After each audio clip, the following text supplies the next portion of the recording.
নমস্কার বন্ধুরা, কেমন আছেন আপনারা সবাই? আজকে রথযাত্রা, তাই রথের দিনটা কীরকম কাটালাম আপনাদের সাথে শেয়ার করছি। চলুন। তো সকাল সকাল উঠে গোপালের পুজো দিয়ে জগন্নাথের মূর্তিও আপনাদেরকে দর্শন করিয়ে দিলাম, যেটা কিনা আমি রথে বসাবো। তো রথটাকে আপনাদের সাথে আগে বিফোর লুক দেখিয়ে দিলাম, এবার আফটার লুক শেয়ার করছি। আমি হালকা করে কিছু গুছিয়ে দিয়েছি। এরপরে বাবা ফুল নিয়ে আসার পর ফুল দিয়ে সুন্দর করে সেটাকে সাজিয়ে দিয়েছি, যেহেতু আমার ছোট্ট বোনের আবদার যে সে এবার রথ সাজাবে এবং রথ টানবে। তো সেও আমাকে হেল্প করেছে, সে ছোট, যতটা তার পক্ষে সম্ভব সে আমাকে হেল্প করেছে। তো আপনারা বলুন ডেকোরেশনটা আপনাদের কেমন লাগছে, কমেন্ট করতে ভুলবেন না। তো এই সব করে নিয়ে আমরা বেরাই বিকেল 5টা নাগাদ রথ নিয়ে। তখন দেখি কত খুদে খুদে ছোট ছোট বাচ্চারা তাদের নিজস্ব রথ নিয়ে বেরিয়েছে। তখনই আমার বোন বলল যে চল দিদি আমরাও বেরিয়ে পড়ি। তাই বললাম ঠিক আছে, পুজোটা করে নিয়ে বেরিয়ে পড়ি।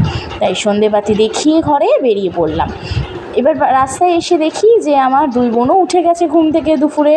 তো তাদেরকেও নিয়ে চলে এলাম যে আয় দেখ রথ বার করেছি, তোরাও একটু টান, প্রণাম কর। ওদেরকে দেখে যেন আমার নিজের ছোটোবেলার কথা মনে পড়ে যাচ্ছিল। তাহলে আপনারা আপনাদের রথের দিনটা কিভাবে কাটালেন আমাকে কমেন্ট করতে ভুলবেন না। Thanks for watching. তাই সবাই মিলে বলুন জয় Jagannath. Like, share and subscribe করতে ভুলবেন না।